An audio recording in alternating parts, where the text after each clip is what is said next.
તો હાલો દોસ્તો, અમારી યુટ્યુબ ચેનલમાં તમારા બધા મિત્રોનું દિલથી સ્વાગત છે. તો અમારો વિડીયો જોવા બદલ ખૂબ ખૂબ આભાર મિત્રો. તો મિત્રો આજે તમારી માટે નવો વિડીયો લઈને આવી જશે. તો મિત્રો આજે નું ખીરું બનાવવાનો છે, ખીરાનો પાછો માવો બનાવવાનો છે. તો કઈ રીતે બનાવીએ આજે તમને બતાવીશું. તો તમે છેલ્લે લગન વિડીયો જોજો. તો કઈ રીતે બનાવીએ એ તમને આજે બતાવીશું.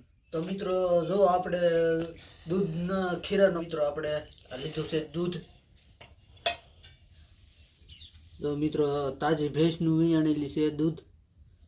તો મિત્રો જો હવે આપણે ચૂલો તો આપણો જગે છે મિત્રો. અને હવે જો મિત્રો આપણે મૂકી દઈએ એમાં તવીમાં નાખી દઈશું દૂધ. તો મિત્રો જો આપણે દૂધ નાખી દઈએ.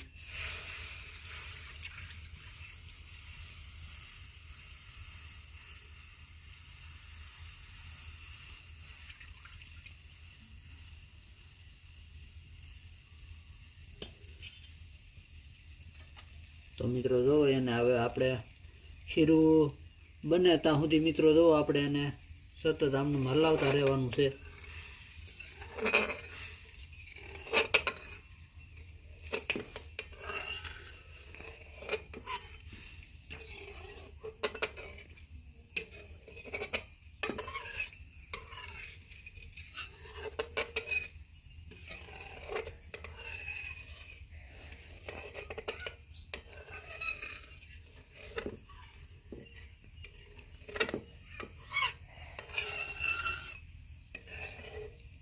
અને આમનું સતત મિત્રો હલાવતું રહેવાનું, નકર કેમ કે બળી જાય.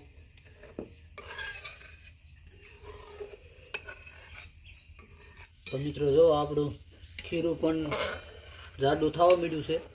જો તમને દેખાડું જો.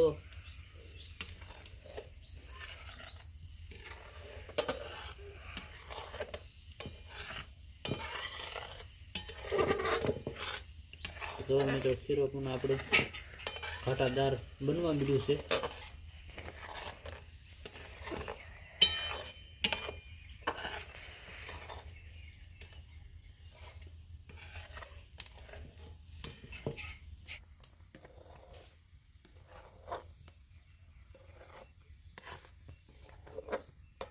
તો જો મિત્રો આપણું ઘાટું થઈ ગયું છે.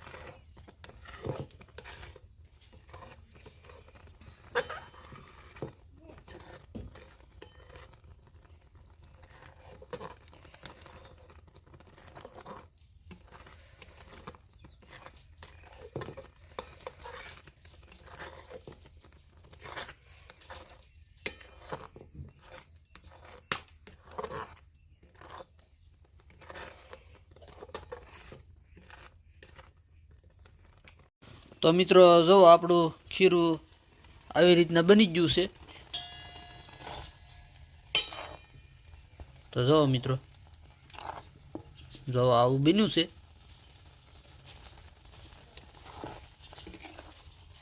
અને મિત્રો હજી ઘડીક આપણે એમાં પાણી છે એટલે એમાં બરોબર આપણે એને બળી જવા દઈશું. અને પછી આપણે એને ઉતારી, કેમ કે આપણે બનાવવાનો છે માવો બનાવવા માટે બનાવી તમને બતાવીશું.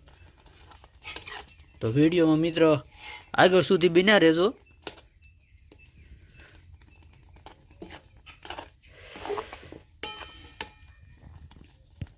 તો મિત્રો જો આપણું ખીરું થઈ ગયું છે તૈયાર.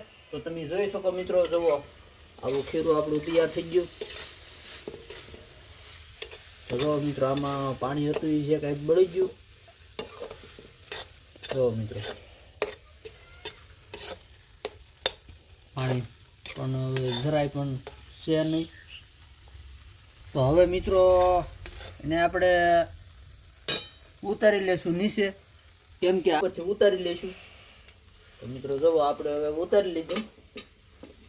આ મિત્રો જો આપણે ચૂલા પરથી ઉતારી લીધું. અને હવે મિત્રો એમાં તો તો મિત્રો હવે જો આપણે માવો બનાવવાનો છે એટલે આપણે ચૂલા ઉપરથી ઉતારી લીધું ને હવે મિત્રો એમાં આપણે નાખવાની છે ખાંડ નાખીને પછી એને હલાવવાનું છે. તો મિત્રો આપણે અંદાજે 500 ગ્રામ જેટલું ખીરું હોય છે એમાં 500 ગ્રામ ખાંડ નાખશું, કેમ કે મિત્રો જેટલું ખીરું હોય એટલું જ ખાંડ નાખવાની. તો મિત્રો જો આપણે 500 ગ્રામ જેટલી ખાંડ નાખી દઉં.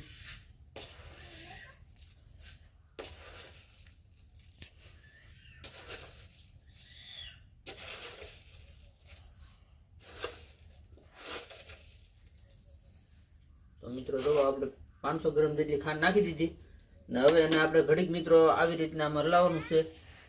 ખીરું અને ખાંડ બે મિક્સમાં થાય ત્યાં સુધી એને મિત્રો હલાવશું. આપણે હલાવી મિક્સમાં થઈ જાય મિત્રો એટલે આપણે એને ચૂલા ઉપર ફરી વાર મૂકશું. એમ ખાંડ મિત્રો આપણે ઓગળી જવા દઈએ પછી આપણે પાછું ચૂલા ઉપર મૂકવાના છીએ.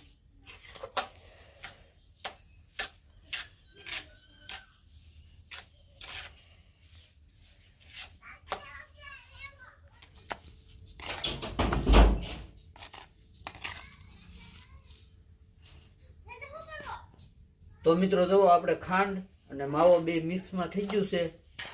તો જો તમને દેખાડું મિત્રો.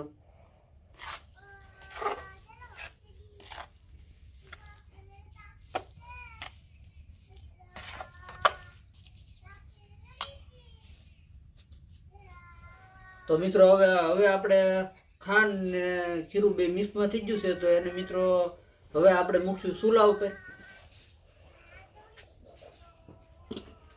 તો મિત્રો ખાંડનું જે કાંઈ આપણું પાણી થાય એ મિત્રો આપણે એને બાળી દેવાનું છે. તો મિત્રો જો આપણું માવો તૈયાર થઈ ગયો છે મિત્રો. જો ખાંડ ને એવું ઘાટું થઈ ગયું છે. તો જો મિત્રો ખીરામાંથી આપણે તો મિત્રો જો આપણે એ માવો થઈ ગયો છે તૈયાર. તો હવે મિત્રો એને આપણે ચૂલા ઉપરથી ઉતારી લેવાનું છે.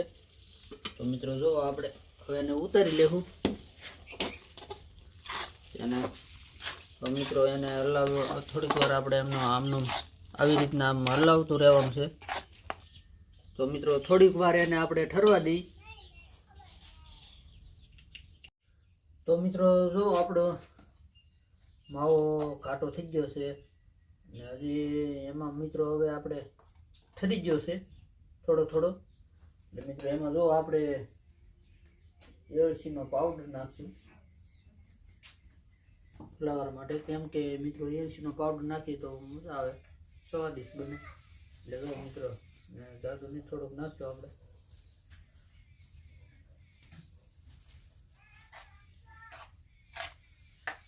જો એને આપણે હલાવી નાખવાનું છે બરાબર.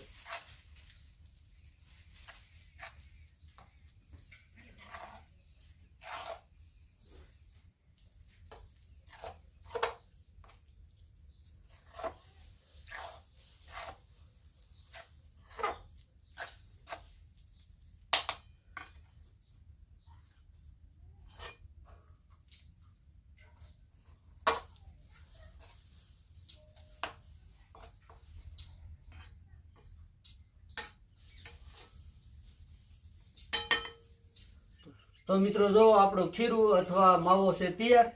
તો મિત્રો જો એને આપણે એક વાસણમાં આપણે પહેલા તો ભરી લઈશું મિત્રો.